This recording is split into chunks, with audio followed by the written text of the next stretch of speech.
네, 안녕하세요. 저는 다원교육에서 수학을 가르치고 있는 강사 배정덕입니다. 반갑습니다. 제가 이제 강사를 시작한 지 제가 9년 차인데, 대치동에서 수업을 한 지는 이제 7년 차 강사입니다.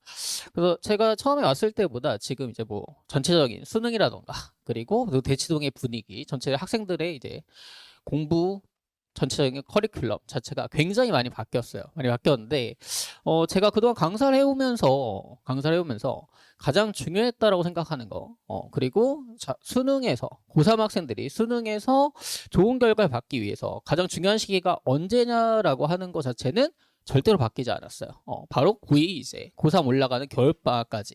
요 시기가 제일 중요할 건데, 자, 그래서 아마 어머님들께서도 사실 굉장히 고민이 많으실 거예요. 고민을 많이 하셔야 됩니다. 많이 하셔야 되고, 자, 그리고 저 이제 선생님들께도 이런 얘기를 해요. 사실상 3월 달에 아이들이 기출문제 푼 상태만 봐도 올해 아이들 결과가 어느 정도는 보인다라고 얘기를 해요. 물론 이제 100%까지는 아니겠지만. 그래서 가장 중요한 시기에 이제 어머님들께서 어떠한 걸 우선순위로 두고 어떻게 이제 겨울방학 때 대비를 해야 될지, 그리고 이제 크게는 1년 동안 어떤 과정을 거쳐서 공부를 해야 될지를 제가 설명을 좀 드리도록 하겠습니다.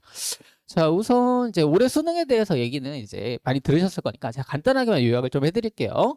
일단 두 가지를 좀 보시면 되는데, 일단 첫 번째가 이제 1등급 컷. 사실 뭐 요 아래 등급 컷은 그렇게 크게 의미 없다고 보시면 됩니다. 왜? 1컷이 잘 맞춰지면 2등급 컷은 알아서 맞춰지기 때문에. 자, 그럼 여기서 이제 뭘 보셔야 되냐? 자, 확통은 작년보다 컷이 내려갔는데 미적분은 올라갔죠. 왜 그럴까요? 간단합니다. 확통은 작년보다 실제로 쉽게 출제가 됐어요. 공통이 조금 더 어려웠다라고 보시면 됩니다. 그리고 미적분은 작년보단 일단은 쉬웠다.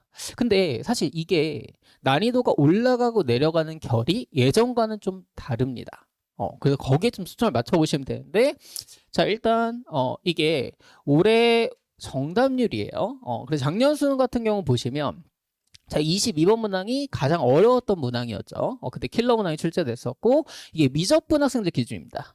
실제로 확통 학생들 1% 정도가 맞췄다고 생각하시면 되고, 미적분 학생들은 이제 6%, 그 나머지는 전부 다 누가 들어가 있죠? 미적분이 들어가 있습니다. 그리고 이제 올해 같은 경우는 22번. 사실 이 문항은 킬러라고 부를 수는 없어요. 점화식 파트인데, 아마 이제 고3 뭐 이제 주변에 들어보신 분들 알겠지만, 요 문항을 틀린 친구 다 이런 얘기를 했을 거예요. 실수했다. 실제로 그게 맞습니다. 내용적으로 전혀 어려움이 없었고, 제가 2학년들 대상으로 이제 조기 수능만 진행을 했었는데 2학년들도 곧잘 맞춰요. 그런 문항이 출제됐습니다. 자, 그리고 나머지 이제 세문항 미적분 들어가 있었고 21번 공통이 들어가 있었는데, 여기 그래도 좀 정답률이 예년에 비해서는 많이 낮죠. 왜냐, 작년에는 공통 문항이 22번 빼곤 단 한 문항, 심지어 정답률 40% 아래쪽이 없죠. 굉장히 쉬웠습니다. 22번 빼고는. 근데 올해는 그래도 공통에 조금 더 난이도가 있었다. 그래서 올해 시험은 어떤 느낌이냐면, 난이도가 그렇게 어렵진 않았다. 하지만 실수를 유발한 요소들이 많았기 때문에 실제로 이럴 거예요. 최상위권과 상위권 사이에 간극이 조금 좁아진 시험. 최상위권도 실수하면 그 점수가 나가는 시험 이었다라고 생각을 하시면 됩니다. 자, 이유는 이렇습니다. 일단 첫 번째, 그 보통 출제자들이 시험에서 출제할 때 두 가지를 초점을 맞춰요. 첫 번째는 이제 난이도를 높일 때 쓰는 방법인데, 발상적으로 어려운 문항을 출제하는 거. 이게 작년 수능까지의 기조였다고 보시면 돼요. 근데 이게 작년 수능 이전, 그러니까 평가원에서부터 계속 강조했던 게 뭐냐면, 발상적인 문항, 즉 킬러 문항보다는 이제 아이들의 실력을 좀 더 평가할 수 있는 문항, 킬러 문항의 난이도를 낮추겠다, 킬러 사실 내지 않겠다라고 했죠. 그 기조가 올해 정확하게 잘 반영이 됐고, 그래서 계산을 좀 더 많이 늘렸어요. 그리고 사실 계산을 늘릴 때 선생님들이 자주 즐겨 쓰는 방법 중에 하나인데, 답을 특정 짓지 않아주면 됩니다. 그러니까 수학이란 거 사실 제가 좋아했던 이유 중에 하나가 답이 아주 명확한데, 그 답이 정확하게 딱 떨어지는 게, 그리고 여러 가지 관점으로 풀리는 게 굉장히 매력적인 과목이어서 그랬거든요. 조금 이제 이상하게 생각하실 수도 있는데, 실제 수학하는 사람들 그런 걸 좋아합니다. 근데 올해 수능은 그렇지 않았어요. 제가 좀 이따 다시 보여드릴게요. 자, 이제 미적분 같은 경우는 그럼 왜 난이도가 내려가냐? 왜 정답률이 올라가냐? 일단 이유는 이렇게 생각하시면 돼요. 여러 가지 이유가 있겠지만 가장 중요한 이유는 나와야 될 문항이 그 자리에 그대로 나왔어요. 난이도가 쉬웠던 게 아닙니다. 실제로 작년과 그렇게 큰 차이는 없었다라고 봐요. 다만 작년에는 아이들이 어렵지 않을 거라고 예상하고 들어갔어요. 근데 작년에 어려웠다는 걸 알고 들어갔으니까 올해는 아이들이 겨울방학부터 준비가 잘 돼 있었던 거죠. 좀 더.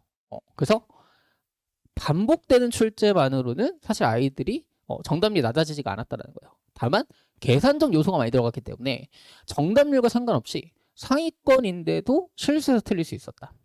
그러니까 올해 28, 29, 30을 틀린 아이들은 분명히 이렇게 얘기할 거예요. 실수했다. 사실 그게 틀린 말이 아닙니다. 그래서 자, 이런 시험이었던 이유는 자, 올해 제가 문항들 몇 가지 좀 보여드릴게요. 요게 이제 올해 수능 21번 그리고 이제 22번 문항이에요. 그러니까 사실 이 문항이 이제 점화식 문항인데 이 문항들은 매년 나오던 겁니다. 작년에는 15번에 출제가 됐었고 그리고 매년 출제가 됐던 건데 이게 22번에 나오면서 자, 여기 항상 보시면 문제 뭐 들어가 있죠? 정수라는 표현이 들어가 있죠. 여기도 그래서 답이 특정되지가 않았던 게 문제였어요. 그럼 아이들 왜 틀렸냐? 케이스를 하나 놓친 거예요. 그 다음 이제 두 번째는 이게 미적분 문항인데 자 28번과 29번 문항입니다. 접근 자체가 어렵지 않았어요. 심지어 어땠냐면 조건도 아이들이 분명히 다 봤을 거예요. 그래서 여기서 나오는 기본적인 조건들 구하라고 하는 것들이 아이들이 느끼기에는 어렵지 않았습니다. 근데 식을 짜고 보면 계산이 너무 많아요. 이 조건도 마찬가지.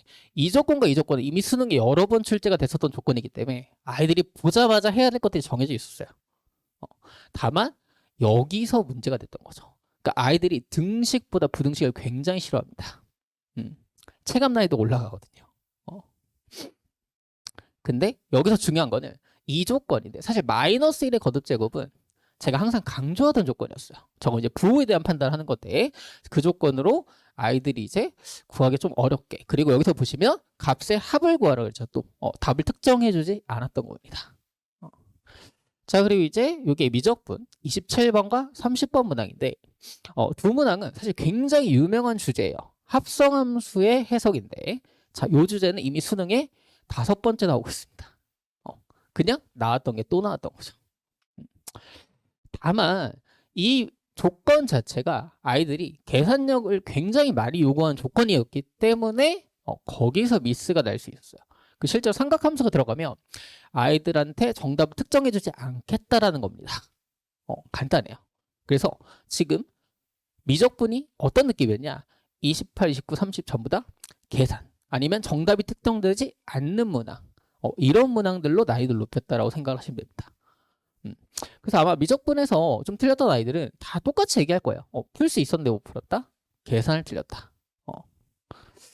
자, 그럼 이제 우리는 어떻게 대비를 해야 되냐? 일단 우리에겐 좋은 표본이 있죠. 올해 수능과 작년 수능. 사실 여기 둘 사이를 크게 벗어나지 않는 내년 수능이 될 거다라고 봐요. 그럼 실제로 아이들은 작년 수능 정도의 발상적인 부분 그리고 올해 수능 정도의 계산적인 부분들을 잘 대비를 하고 가면 올해도 좋은 성적을 낼 수밖에 없다. 특히 결국의 핵심은 미적분이 될 거다라는 거예요. 그래서 자 일단 기본적으로 겨울방학을 먼저 말씀드리면 자 겨울방학의 가장 중요한 건 역시나 미적분이 될 겁니다. 제가 이제 올해 그 2학기 때 이제 제가 2학년 학생들 대상으로 이제 프리 수능반을 진행을 했어요. 그 거기서 이제 수원2 수업을 진행을 했거든요. 제가 그때도 똑같이 말씀드렸어요. 왜 지금 이 수업을 하냐? 겨울방학 때 미적분 해야 되거든요. 물론 수원2도 해야 돼요. 해야 되는데 미적분에 좀 더 공부 시간을 많이 투자를 해줘야 됩니다. 그래서 이제는 그 공부의 비율이 굉장히 중요하다. 그래서 저는 이제 항상 이렇게 얘기해요. 작년에 똑같이 말씀을 드렸는데 겨울방학까지 기출 3회독이 안 되어 있으면 사실 아이들이 힘들다. 그러니까 힘든 거는 외부에서 바라보는 평가가 아니라 본인이 깨달아요. 사실 가장 무서운 건 그거죠. 그러니까 보편적으로 제가 재수생들을 이제 맞이하게 되면 그 항상 제가 작년에 어떻게 공부했지 쭉 물어봐요. 그럼 보편적으로 이제 그런 친구들이 많습니다. 미적분하는 친구들이 최근에 이제 9월 전에 9월쯤 돼서 포기한 친구들이 많아요. 이 친구들이 왜 그럴까? 간단합니다. 미적분 때문에. 공부량이 감당이 안 되는 거예요. 그거를 겨울방학까지 해결하고 들어가야 된다는 겁니다. 그리고 이제 두 번째는 자 이제는 사실 수능이 갈 때까지 갔다라고 봐요. 그러니까 이게 무슨 표현이냐? 자 수혜 조건이라는 표현은 난이도를 올리기는 가장 쉬운 방법입니다. 아까 보여줬던 정수 조건 있죠. 사실 이건 내신에서 많이 쓰던 방법이에요. 이게 수능까지 나오고 있죠. 새로운 주제를 낼 게 없기 때문에. 그러면 이제는 계속해서 나와야 되는 주제가 나온다라는 겁니다.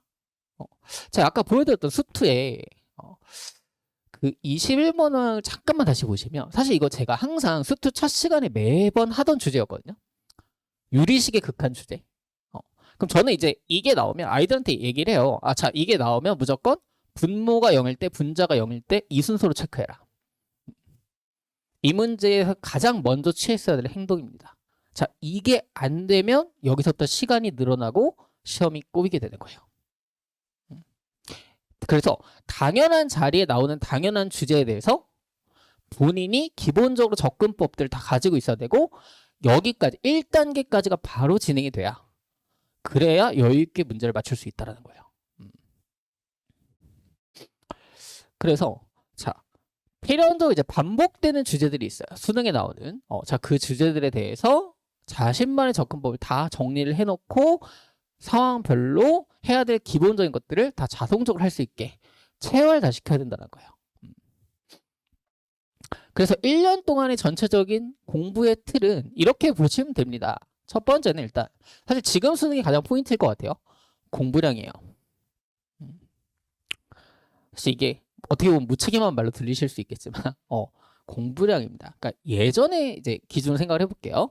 제가 이제 강사 시작하고 나서 이제 가나형 시절이었죠.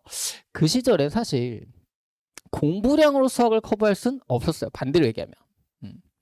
왜? 일단 킬러 문화 자체가 정답률 1%보다 낮아요. 17학년도 18학년도 수능은 정답자가 30번 정답자가 500명이 안 됐습니다. 지금이랑 차원이 다르죠. 지금 만점자가 500명이 넘어요. 근데 지금은 어떻죠? 정답률 제일 낮은 문항이 13%예요.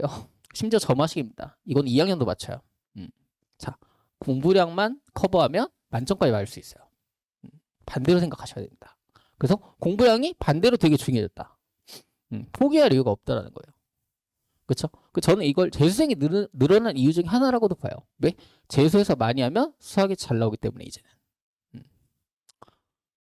그래서 겨울방학 때 얼마나 많은 제대로 된 사실 여기서는 제대로 된이라는 표현을 쓸게요. 미적분을 많이 해야 되고 자 거기서 수원2까지 적절하게 얼마나 잘 공부를 해야 되느냐가 결정을 할 거고 자 여기서 중요한 거 그동안 기출에 나왔던 킬러 문항은 다 이제 풀어봐야 됩니다. 제가 아까 말씀드렸죠. 나왔던 주제가 그 자리에 똑같이 나온다고. 그러면 기존에 있는 것만 사실 잘 풀어도 지금 수능을 다 맞추는 게 어렵지 않다는 거예요. 그리고 기존에 있는 걸 일단 잘 풀어주는 게 굉장히 중요하다는 거죠. 자, 두 번째는 뭐 사실 같은 맥락일 것 같아요. 그래서 심화 주제를 이제 체계화 시켜야 된다. 각각의 주제별로 큰 틀을 짜서 본인이 접근법을 다 가지고 있어야 돼요. 아까 제가 얘기했던 21번 같은 문항들. 자, 세 번째 포인트 이걸 것 같아요. 이제 다양한 컨텐츠인데, 그러니까 올해도 평가원에서 가장 많이 노력했다라고 생각하는 부분은 사실 그 어떤 사설과도 결이 같지 않습니다. 정말 이 부분을 노력을 많이 한 것 같아요. 그러니까 올해 평가원 3월 달에 발표를 했어요. 애초에 대놓고 사설과 단 하나도 겹치지 않겠다. 그리고 그 결과물이 바로 이번 수능이었다라고 생각을 합니다. 근데 이제 7월 이후에 보면 이제 어머님들께서 계속 이제 그런 질문들 많이 하세요. 이제 아이가 이제 고3 첫 해다라고 하시면 이 모의고사 꼭 풀어야 되지 않나요? 이 모의고사 꼭 풀어야 되지 않나요? 다 맞습니다. 다 풀어야 됩니다. 이거만 풀어도 안 되고 이거만 풀어도 안 돼요. 지금은 다 풀어봐야 돼요. 그러니까 제가 보통 아이들이 이제 고3 때 풀어야 될 모의고사의 개수를 최소 80개 이상으로 잡아요. 최소값이요. 1등급의 최소값. 만점을 받으려면 좀 더 풀어야 됩니다. 그러면 당연히 한 가지 모의고사로는 안 돼요. 그러니까 보통 이제 대형학원 하나의 모의고사들이 7월부터 수능까지 모의고사가 일주일마다 하나씩 나오면 뭐 2개씩 나온다고 쳐도 보통 20회 정도 분량이 나와요. 근데 여기서 80회 분량을 채워야 되니까 훨씬 더 많은 분량이 필요하죠. 그러니까 다 풀어야 된다고 생각하시면 돼요. 어차피 그 어느 누구와도 겹치지 않을 겁니다. 자, 그래서 제가 준비한 수업은 이제 이렇게 될 건데 첫 번째는 이제 제가 미적분 정규 수업을 이제 두 가지로 나눠서 할 겁니다. 그 첫 번째 수업은 이제 화요일, 목요일 오전 9시에 수업이 진행이 될 거고 제가 항상 이제 어머님들한테 부탁을 드리는 건 이때 오후 시간표 꼭 빼달라. 그래서 이때 수업 후에 바로 제가 2시부터 5시까지 클리닝을 진행을 할 거고요. 일단 반이 두 개로 나눠져 있는데 그 이유는 미적분의 선행의 횟수에 있다라고 보시면 돼요. 그래서 제가 아까 말씀드렸던 게 지금은 미적분을 많이 하면 많이 할수록 일단 실력 자체가 굉장히 좋아질 수밖에 없고 그리고 얼마만큼 회독이 되어 있느냐 굉장히 중요하다고 말씀드렸죠. 그래서 자 기본적으로 2회독 이상이 된 학생들은 제가 요 수업을 들어라라고 추천을 드리고요. 만약에 아직 이제 여름방학에 한 번 정도 봤다라고 하는 친구들은 제가 이제 좀 이따 설명드릴 건데 단기적으로 제가 12월 17일부터 특강을 일주일 동안 진행을 합니다. 그럼 요 특강을 듣고 이 수업에 참여를 할 수 있으면 좋을 것 같고요. 자, 두 번째 수업은 이제 월수금반인데 여기서 회차를 좀 더 늘렸어요. 그러니까 미적분이 선행이 조금 이제 한 번밖에 안 되어 있는 친구들. 그럼 실제로 한 번 정도 돼 있으면 어떤 느낌이냐? 아이들이 공식을 쓰기는 쓰는데 아직은 좀 버벅거려요. 그러니까 미적분을 처음 입문했을 때 가장 벽이 있는 부분은 공식이 너무 많이 나와서. 근데 실제로 대형 수업들은 1월 달부터 공식을 설명을 안 해줘요. 당연히 알고 있던 전제가 필요하니까. 그렇겠죠. 그리고 실제로 수업 횟수가 1회밖에 안 되면 공식을 설명하면서 끝까지 할 수가 없습니다. 그래서 이반은 목표가 미적분을 겨울방학 때 2회독을 하는 거예요. 그래서 2월 봄방학 전까지 1회독이 돌아갈 거고 봄방학 이후에 2주 동안 제가 다시 한번 압축해서 중요 주제들만 7회에 걸쳐서 정리를 해줄 겁니다. 그리고 마찬가지로 수업 후에 바로 클리닉을 진행을 할 거예요.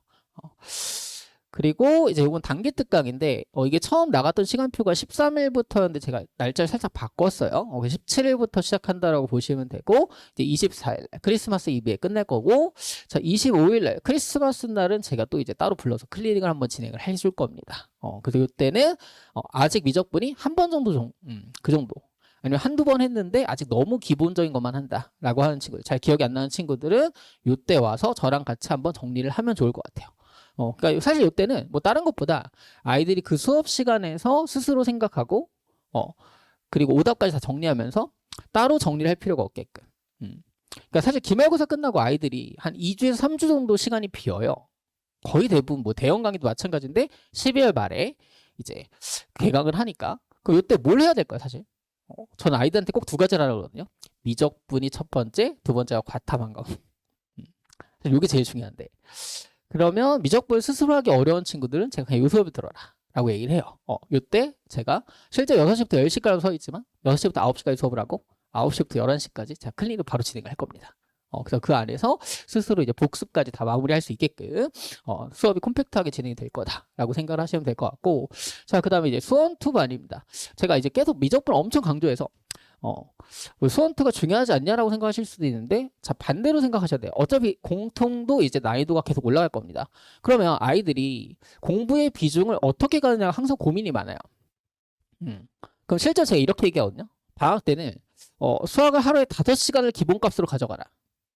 그럼 그 중에 미적분이 3시간에 4시간 정도 잡아줘야 되고 나머지가 수원2다라고 얘기를 해요. 그래서 요 반은 공부의 밸런스를 잡아주는 반이라고 생각을 하시면 됩니다. 다른 거 필요 없이 그냥 요 수업만 잘 따라오고 요 수업에서 부여된 과제만 잘 처리해도 겨울방학 때 수원2가 잘 자연스럽게 복습이 되면서 그 다음 단계로 나아갈 수 있게끔. 그래서 기본 틀은 이제 기출문제는 어느 정도 다 되어 있다는 전제로 할 거기 때문에 그래서 이제는 주제별로 묶어서 제가 아까 말씀드렸던 수능에 반드시 나오는 필연적인 심화 주제들을 위주로 해서 재정리하는 반이다. 그래서 여기 겨울방학 때는 수학 1부터 시작해서 3월 이후에 이제 수2까지 쭉 진행되는 반이다라고 생각을 하시면 될 것 같습니다. 그래서 제 수업은 이제 이렇게 될 거고 자 그래서 여기서 이제 뭐 기본적인 컨텐츠의 구성은 거의 다 비슷하기 때문에 사실 제일 중요한 건 이걸 것 같아요.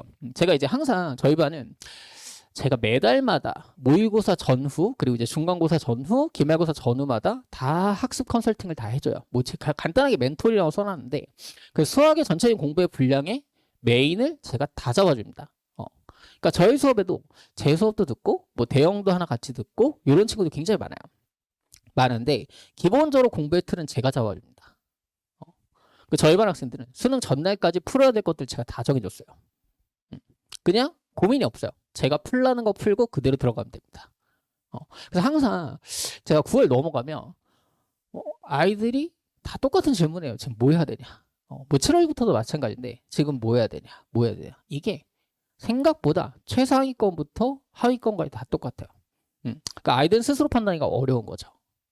그러면 제가 아이들 상태를 제일 잘 알고 있으니까 자 각각의 상태에 맞게끔 풀어야 될 엔제들 그 모의고사를 제가 다 지정해줘서 수능 전날까지 못 풀고 들어가라 라고 얘기를 해준다 라고 보시면 될 것 같아요. 그리고 이제 그 다음은 제 1년 전체적인 커리큘럼이 된다 라고 보시면 됩니다. 그래서 일단 제 수업에 대한 소개는 이 정도까지 얘기하면 될 것 같고요. 아마 이제 전체적인 이제 전체적인 이제 학습 이제 시간표 계획을 틀을 짤 때 아무래도 이제 수학이 가장 우선되다 보고 특히나 이제 수학이 중요하긴 하죠. 왜 표점이 가장 높잖아요. 수학이 흔들리지 않아야 최상위권이든 상위권이든 대학을 잘 갈 수밖에 없는 구조이기 때문에 학습에 대한 고민이 정말 많으실 거예요. 그래서 뭐 언제든 상담이 필요하시면 이제 학원을 통해서 저한테 연락을 주시면 제가 상담을 드리도록 하고 혹시나 이제 저와 수업을 진행하게 되면 제가 아이들 잘 이끌어서 내년 좋은 결과 반드시 얻을 수 있게끔 최선을 다해 보도록 하겠습니다. 네, 감사합니다.